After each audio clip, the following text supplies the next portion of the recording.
Friends, ಎಲ್ಲರೂ ಹೇಗಿದ್ದೀರಾ? ನಾನು ಕೂಡ ತುಂಬ ಚೆನ್ನಾಗಿದ್ದೀನಿ. ನೀವೆಲ್ಲರೂ ತುಂಬ ಚೆನ್ನಾಗಿದ್ದೀರಾ ಅಂತ ಇವತ್ತಿನ ವಿಡಿಯೋ ಸ್ಟಾರ್ಟ್ ಮಾಡ್ತಾ ಇದ್ದೀನಿ. ಹಿಂದಿನ ದಿನ ನಿಮಗೆ ಗೊತ್ತಿರೋ ಹಂಗೆ ಹಿಂದಿನ ವಿಡಿಯೋ ಹಾಕಿದ್ದೀನಿ. ನೋಡಿದ್ದೀರಾ ಅರಿಶಿನ ಶಾಸ್ತ್ರ, ಬಳೆ ಶಾಸ್ತ್ರ ಎಲ್ಲ ಯಾವ ಥರ ನಡೀತು ಅಂತ. ಇವತ್ತು ಬಂದು ದಾರೆ ಇದೆ, ಅದು ದೇವಸ್ಥಾನದಲ್ಲಿ ಇಟ್ಟಿರೋದ್ರಿಂದ ಇವಾಗ ಬೆಳಗ್ಗೆ ಮನೆಯಿಂದನೇ ಎಲ್ಲರೂ ರೆಡಿಯಾಗಿ ಹೊರಡ್ತಾ ಇದ್ದೀವಿ.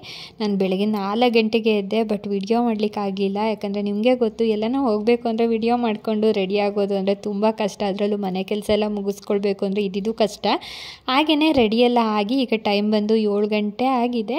ನನಗೆ 6 ಗಂಟೆಗೆ ಬರೋಕ್ಕೆ ಹೇಳಿದರು, ಇನ್ನು ರೆಡಿ ಮಾಡಬೇಕು ಹುಡುಗಿಗೆಲ್ಲ ಅಂದ್ಬಿಟ್ಟು. ಬಟ್ ಇವತ್ತು ನನ್ನ ತಂಗಿ ಇರೋದ್ರಿಂದ ನನಗೆ ಅಷ್ಟೇ ರಿಸ್ಕ್ ಇಲ್ಲ, ಅವಳೇ ಎಲ್ಲ ರೆಡಿ ಮಾಡ್ಕೊತಾ ಇದ್ದಾಳೆ. ಸರಿ ಹೋದ್ವಿ. ಹೋಗೋಷ್ಟರಲ್ಲಿ ಪೂರ್ತಿಯಾಗಿ 7 ಗಂಟೆಗೆಲ್ಲ ರೆಡಿ ಆಗಿಬಿಟ್ಟಿದ್ಲು. 9:30ಗೇನೋ ದಾರೆ ಇದ್ದಿದ್ದು, 9:30-10 ಗಂಟೆ ಒಳಗಡೆ ದಾರೆ ಇದ್ದಿದ್ದು. ಸರಿ, ಅಷ್ಟರಲ್ಲಿ ಇನ್ನೂ ದೇವಸ್ಥಾನಕ್ಕೆ ಹೋಗಬೇಕು. ಇಲ್ಲಿಂದ ಒಂದು 3/4 ಅವರ್ ಜರ್ನಿ, ಇಲ್ಲ ಹಾಫ್ ಆನ್ ಅವರ್ ಜರ್ನಿ ಅಷ್ಟೇ. ದೇವಸ್ಥಾನದಲ್ಲಲ್ವ ಅಂದ್ಬಿಟ್ಟು ಎಲ್ಲನೂ ರೆಡಿಯಾಗಿ ಇಲ್ಲಿಂದನೇ ಹೊರಟಿದ್ದಾಯಿತು. ಇನ್ನು ಕಾರ್ ಬೇರೆ ಡೆಕೋರೇಷನ್ ಮಾಡಬೇಕು. ಸರಿ, ನನಗೆ ಹೇಳಿದರು ಕಾರು ನಮ್ಮದ್ರಲ್ಲೇ ಹೋಗಬೇಕು ಹುಡುಗಿನ ಕರ್ಕೊಂಡು ಅಂತ ಹೇಳಿದರು. ಸರಿ, ಅದಕ್ಕೆ ನನ್ನ ಹಸ್ಬೆಂಡು ಮಕ್ಕಳೆಲ್ಲ ಸೇರಿಕೊಂಡು ಕಾರ್ ಡೆಕೋರೇಷನ್ ಮಾಡ್ತಾಯಿದ್ರು. ನನ್ನ ತಂಗಿ ತುಂಬ ಚೆನ್ನಾಗಿ ರೆಡಿ ಮಾಡಿದ್ದಾಳೆ ಮದುವೆ ಹಣ್ಣ. ಹಾಗೆಯೇ ಇವ್ರು ಬಂದು ಅವಳ ಅತ್ತೆ ಅಂದರೆ ಸೋದರತ್ತೆ, ಇಬ್ಬರೂ ಅಷ್ಟೇ ಒಂದೇ ಥರ ಮ್ಯಾಚಿಂಗಲ್ಲೇ ರೆಡಿಯಾಗಿದ್ದಾರೆ. ಇವಾಗೆಲ್ಲ ಟ್ರೆಂಡಿಂಗ್ ಆಗಿದೆ ಮದುವೆ ಹಣ್ಣು ಥರ ಮನೆಯವರು ರೆಡಿ ಆಗೋದು. ಹಾಗೆಯೇ ರೋಸ್ ಎಲ್ಲ ತರಿಸಿದ್ರು. ರೋಸ್ನೆಲ್ಲ ಈಗ ಕಾರ್ಗೆ ಸಿಂಪಲಾಗಿ ಡೆಕೋರೇಷನ್ ಮಾಡ್ತಾರೆ, ಅದು ತುಂಬ ಓವರ್ ಇಲ್ಲ. ಬಟ್ಟೆ ಇನ್ನು ಬೆಳಗ್ಗೆ ಬೇಗ ಬಂದಿರೋ ಕಾರಣಕ್ಕೆ ಮಕ್ಳಿಗೆ ತಿಂಡಿ ಕೊಡೋದೇ ನಾವು ಮರ್ತೋಗ್ಬಿಟ್ಟಿದ್ವಿ. ಬೆಳಗ್ಗೆ ಆಗಿ ನಾವು ರೆಡಿಯಾಗಿ ಹುಡುಗಿನ ರೆಡಿ ಮಾಡಿ ಕರ್ಕೊಂಡು ಹೋಗೋದು ಮೈಂಡ್ ಅಷ್ಟೇ ಇದ್ದಿದ್ದು. ಪಾಪ ಒಬ್ಬರೂ ತಿಂಡಿ ಬೇಕು ಅಂತಲೇ ಕೇಳಲಿಲ್ಲ. ನಾನು ಕರೆಕ್ಟಾಗಿ ನೆನಪಾಗಿದ್ದೆ ದಾರೆ ಆದಮೇಲೆ, ಅಯ್ಯೋ ಹುಡುಗರಿಗೆ ತಿಂಡಿ ಕೊಟ್ಟೇ ಇಲ್ಲ ಅಂದ್ಬಿಟ್ಟು. ಆನಂತರ ಅಷ್ಟೊತ್ತಿಗೆ ಅಲ್ಲೇ ಊಟ ಎಲ್ಲ ತರಿಸಿದ್ರಲ್ಲ, ಆಮೇಲೆ ಅದನ್ನೇ ತಿಂದಿದ್ದಾಯ್ತು. ಅಂದರೆ ಜಾಸ್ತಿ ಏನಿಲ್ಲ, ಸಿಂಪಲಾಗಿ ಟೊಮೆಟೊ ರೈಸ್ ಬಾತು, ಕೇಸರಿ ಬಾತ್ ಅಷ್ಟೇ. ಇನ್ನು ಸಿಂಪಲಾಗಿರೋ ಮದುವೆ ಅಲ್ಲ, ಅದಕ್ಕೆ ಏನು ಅಂತೂ ಗ್ರ್ಯಾಂಡಾಗಿ ಏನು ಮಾಡ್ತಾ ಇಲ್ಲ ಯಾರೂ. ಆದ್ರೂ ಈ ಥರ ಸಿಂಪಲ್ ಮದುವೆನೇ ಎಷ್ಟೋ ಒಳ್ಳೆಯದು ಅನಿಸುತ್ತೆ. ಎಷ್ಟೋ ಅಮೌಂಟ್ ಉಳ್ದಂಗೆ ಆಗುತ್ತೆ. ಆ ಅಮೌಂಟ್ನ ನಾಳೆ ಯಾವುದಕ್ಕನ ಒಂದು ಸೇವ್ ಮಾಡ್ಕೊಳ್ಬೋದು ಅನಿಸುತ್ತೆ ಅಂತ ಅಂದ್ಕೊಳ್ತೀವಿ. ಬಟ್ ಆ ಟೈಮ್ ಬಂದಾಗ ನಮ್ಮ ಮಕ್ಕಳು ಮದುವೆ ಮಾಡೋದೇ ಒಂದೇ ಸಲ ಅಂತ ಎಷ್ಟೋ ಜನ ಅಂದ್ಕೊಳ್ಳೋದು ಉಂಟು. ಈಗ ಪೂರ್ತಿಯಾಗಿ ಎಲ್ಲ ರೆಡಿ ಮಾಡಿದ್ದಾಯಿತು. ಕಾರ್ನೆಲ್ಲ ತುಂಬ ಚೆನ್ನಾಗಿ ಕಾಣುತ್ತೆ. ಕಾರ್ನ ರೆಡಿ ಮಾಡೋದು, ನಮ್ಮ ಕಾರ್ನ ನಾವು ನೋಡೋದಕ್ಕೆ ಚೆಂದ. ಆನಂತರ ಈ ಕಡೆ ನನ್ನ ತಂಗಿ ಕೂಡ ಸ್ಯಾರಿ ಎಲ್ಲ ಹಾಕೊಂಡು ರೆಡಿಯಾಗಿದ್ಲು. ಇನ್ನು ತಲೆ ಬಾಚಿಕೊಡು ಅಂತ ಕೇಳಿದ್ಲು. ಸರಿ, ತಲೆ ಬಾಚಿ ಹೂವು ಮುಡಿಸ್ಕೊಟ್ಟಿದ್ದಾಯ್ತು. ಅವಳದಂತೂ ಫುಲ್ಲು ಕರ್ಲಿ ಏರು. ಅವಳದು ಎಷ್ಟು ಹೆಂಗೆ ಬಾಚಿದ್ರು ಅವಳದು ಒಂದೇ ಥರನೇ ಕಾಣೋದು.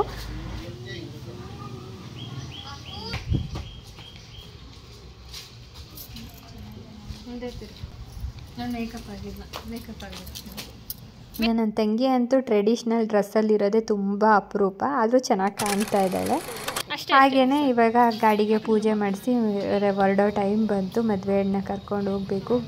ಬೇಗ ಅಂತ ಇದ್ರು. ಆಗಲೇ 8 ಗಂಟೆ ಆಗೋಯ್ತು. ಎಷ್ಟೇ ಫಾಸ್ಟಾಗಿ ಕೆಲಸಗಳು ಮಾಡ್ತಾಯಿದ್ರು ಟೈಮ್ ಮಾತ್ರ ಫಾಸ್ಟಾಗಿ ಹೋಗ್ತಾ ಇತ್ತು.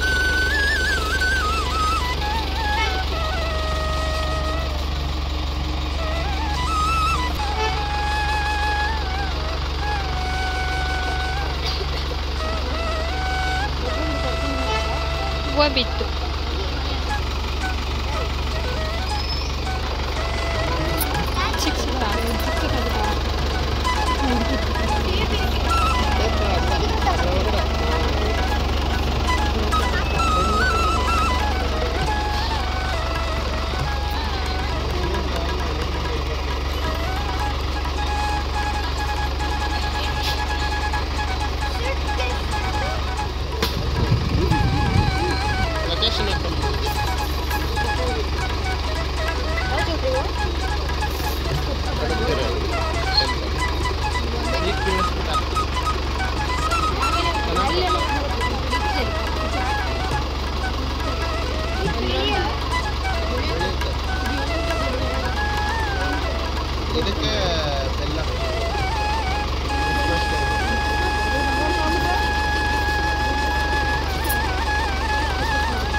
ಅರಿಶಿನ ಕುಂಕುಮ ಒಳಗಡೆ ಇಟ್ಬಿಡಮ್ಮ.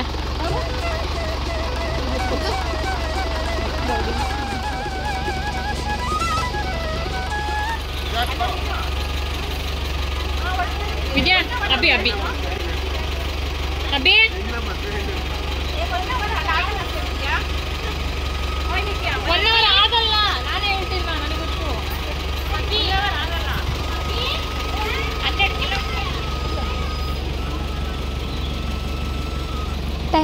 ಟೈಮ್ ಆಗೋಯಿತು ಅಂತ ಹೇಳಿ ಬೇಗನೆ ಕಾರ್ ಓಡಿಸ್ಕೊಂಡು ಬಂದಿದ್ದಾಯಿತು. ಬೇಗನೆ ಬಂದ್ವಿ. ಇಲ್ಲಿಗೆ ಆಲ್ಮೋಸ್ಟ್ 8:50ಕ್ಕೆಲ್ಲ ಇದ್ವಿ. 8:15ಗೆ ಬಂದಿದ್ದಕ್ಕೆ 8:50ಕ್ಕೆ ಫಾಸ್ಟಾಗೆ ಬಂದ್ವಿ.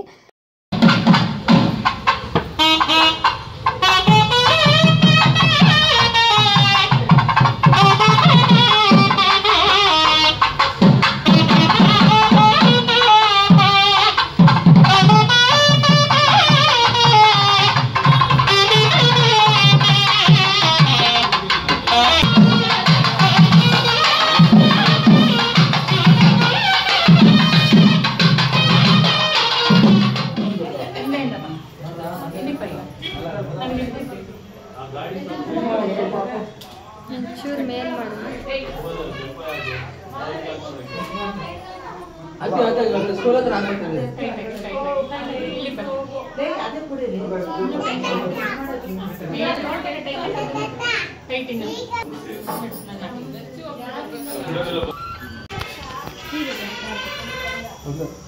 ಹಲೋ, ಇಲ್ಲ ದೇವಸ್ಥಾನದ ಒಳಗಡೆ ಬಂದ. ಇನ್ನು ಎಲ್ಲ ಕೂಡ ರೆಡಿ ಮಾಡ್ಕೊಳ್ತಾ ಇದ್ರು. ಅಷ್ಟರಲ್ಲಿ ಫೋಟೋಸ್ ಎಲ್ಲ ತೆಗೆಸ್ಕೊಂಡ್ಬಿಡೋಣ, ಯಾಕಂದರೆ ಫ್ರೆಶ್ ಆಗಿರೋಗೆ ಫೋಟೋಸ್ ತೆಗೆಸ್ಕೊಂಡ್ರೆ ಫೋಟೋಸಲ್ಲಿ ಚೆನ್ನಾಗಿ ಕಾಣ್ತಾರೆ ಅಂದ್ಬಿಟ್ಟು ಇನ್ನು ಫ್ರೆಶ್ ಆಗಿರೋಗೆ ಫೋಟೋಸ್ ಎಲ್ಲ ತೆಗೆಸ್ಕೊಂಡಿದ್ದಾಯಿತು.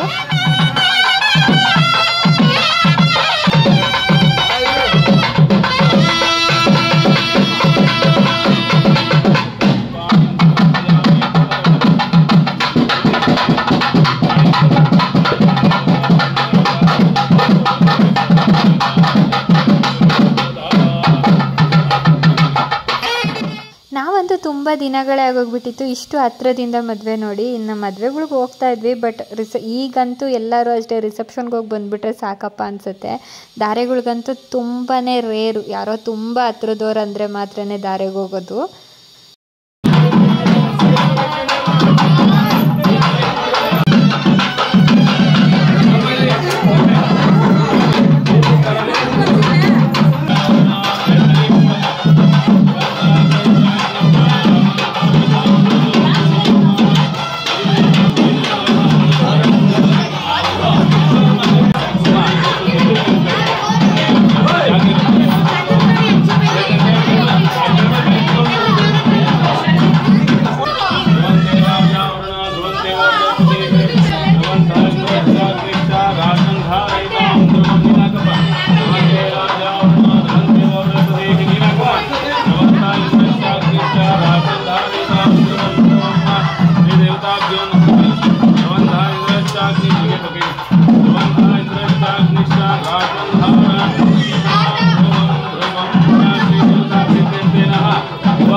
ಮದುವೆ ಅನ್ನೋದು ಗಂಡು ಮಕ್ಕಳಿಗಿನ್ನ ಹೆಣ್ಮಕ್ಳಿಗೆ ಒಂದು ಎಮೋಷನಲ್ ದಿನ ಅಂತಲೇ ಹೇಳ್ಬೋದು. ಯಾಕಂದರೆ ತವ್ರ ಮನೇನ ಬಿಟ್ಟು ಗಂಡನ ಮನೆಗೆ ಸೇರೋ ದಿನ. ಇನ್ನು ನಾನು ಹುಟ್ಟಿದ್ದೆಲ್ಲ ಇಲ್ಲಿ ಮುಗೀತು, ಇನ್ನು ನಾನು ಅದು ಗಂಡನ ಮನೆಯಲ್ಲಿ ಸೇರಿ ಅಲ್ಲಿ ಯಾವ ಥರ ಇರಬೇಕು ಅನ್ನೋದು ಗೊತ್ತಿಲ್ಲದೆ ಇರೋದು, ಒಂದು ಹೊಸ ಪ್ರಪಂಚಕ್ಕೆ ಕಾಲಿಕ್ಕೋ ದಿನ. ಅದರಲ್ಲೂ ಒಂದು ಮಾಡಿದ್ರೂ ತಪ್ಪು, ಒಂದು ಮಾಡಿಲ್ಲ ಅಂದ್ರೂ ತಪ್ಪಾಗುತ್ತೆ ಅನ್ನೋ ಕೆಲವೊಂದು ಭಯದಿಂದನೇ ಹೋಗೋದು.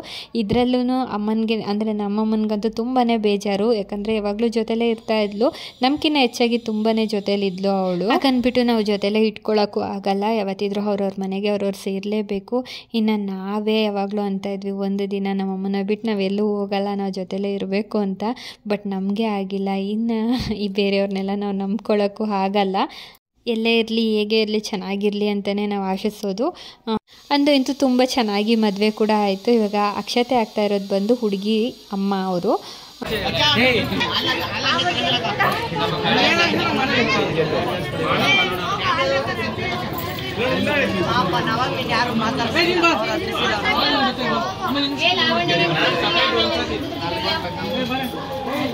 ನಾನು ಮಮ್ಮಿ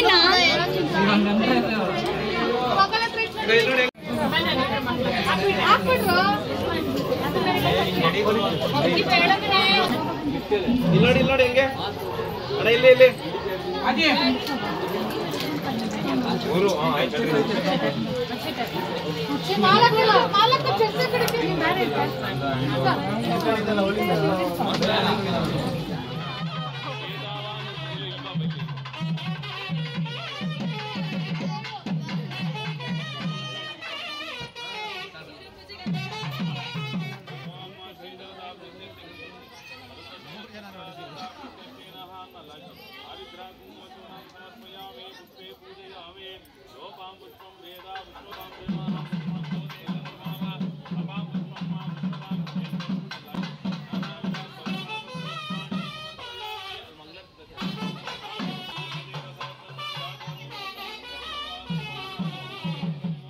ಈ ಕಡೆ ಮದುವೆ ಎಲ್ಲ ಪೂರ್ತಿಯಾಗಿ ನಡೀತಾ ಇತ್ತು. ಇನ್ನೇನು ಕೊನೆ ಹಂತಕ್ಕೆ ಬಂದಿತ್ತು, ಅಶ್ವಿನಿ ನಕ್ಷತ್ರ ತೋರಿಸೋ ಟೈಮ್ ಬಂದಿತ್ತು. ಓಕೆ, ಇದೆಲ್ಲ ತೋರಿಸಿದ ನಂತರ ಈ ಕಡೆ ನಾವು ಕೂಡ ಊಟ ಎಲ್ಲ ಮಾಡ್ಕೊಂಡ್ವಿ. ಇನ್ನೊಂದೇನೆಂದರೆ, ಊಟ ಮಾಡಬೇಕಾದ್ರೆ ವಿಡಿಯೋ ಮಾಡಲಿಕ್ಕೆ ಆಗಲಿಲ್ಲ, ಯಾಕಂದರೆ ನನ್ನ ಮೊಬೈಲ್ ಸ್ವಿಚ್ ಆಫ್ ಆಗೋಯಿತು. ಅದೇನೋ ಗೊತ್ತಿಲ್ಲ, ಈ ನಡುವೆ ಅಂತೂ ನನ್ನ ಮೊಬೈಲ್ದು ಬ್ಯಾಟ್ರಿ ಬೇಗನೆ ಆಫ್ ಆಗ್ತಾ ಇರುತ್ತೆ. ಮೊದಲನೇ ಸಲ ಗಂಡ ಸುಳ್ಳು ಹೇಳೋದು, ಫಸ್ಟ್ಗೇನೆ ಅರುಂಧತಿ ನಕ್ಷತ್ರ ಕಾಣ್ತಾ ಇದೆಯಾ ಅಂತ, ಅದನ್ನು ನಂಬ್ಕೊಂಡು ಏನಕ್ಕೆ ಅದೆಲ್ಲ ಅದು ಕಾಣ್ತಾ ಇದೆ ಅಂತ ಹೇಳ್ತಾರೆ. ಕಾಮಿಡಿ ಆಗಿರುತ್ತೆ ನೋಡೋದು. ಶಾಸ್ತ್ರ ಸಂಪ್ರದಾಯಗಳು ತುಂಬಾ ಚೆನ್ನಾಗಿರುತ್ತೆ. ಇದೆಲ್ಲ ಮುಗಿದ ನಂತರ ಫೋಟೋಗಳು ತೆಗೆಸ್ಕೊಂಡಿದ್ದಾಯಿತು. ಫೋಟೋ ಎಲ್ಲ ತೆಗೆಸ್ಕೊಂಡಿದ ನಂತರ ಹುಡುಗಿನ ಗಂಡನ ಮನೆಗೆ ಕಳಿಸೋ ಟೈಮ್ ಬಂತು. ಇನ್ನು ಎಲ್ಲರ ಹತ್ರ ಆಶೀರ್ವಾದ ತಗೊಳ್ಳೋದೇ ಆಯಿತು. ಪಾಪ ಬಗ್ಗಿ ಎದ್ದು ಸಾಕಾಗೋಯ್ತು. ಇನ್ನು ತುಂಬಾ ಅಳ್ತಾ ಇದ್ಲು ಮನೆಗೆ ಹೋಗ್ಬೇಕಂದ್ರೆ. ಇನ್ನು ಅದೇನೋ ಅಂತ ಗೊತ್ತಿಲ್ಲ, ತವ್ರ ಮನೆ ಅಂದ್ರೇ ಅಷ್ಟು ಸೆಂಟಿಮೆಂಟು. ಗಂಡನ ಮನೆಗೆ ಎಷ್ಟೇ ಪ್ರೀತಿ ತೋರಿಸ್ತೀವಿ ಅಂದ್ರೂ ಅಮ್ಮನ ಮನೆ ಬಿಟ್ಟು ಹೋಗೋದಕ್ಕೆ ಒಂದು ಚೂರು ಇಷ್ಟ ಆಗಲ್ಲ. ಈಗ ಅವ್ರು ಕಳಿಸ್ಕೊಡ್ತಾ ಇದ್ವಿ, ತುಂಬಾ ಅಳ್ತಾ ಇದ್ಲು ಕೂಡ.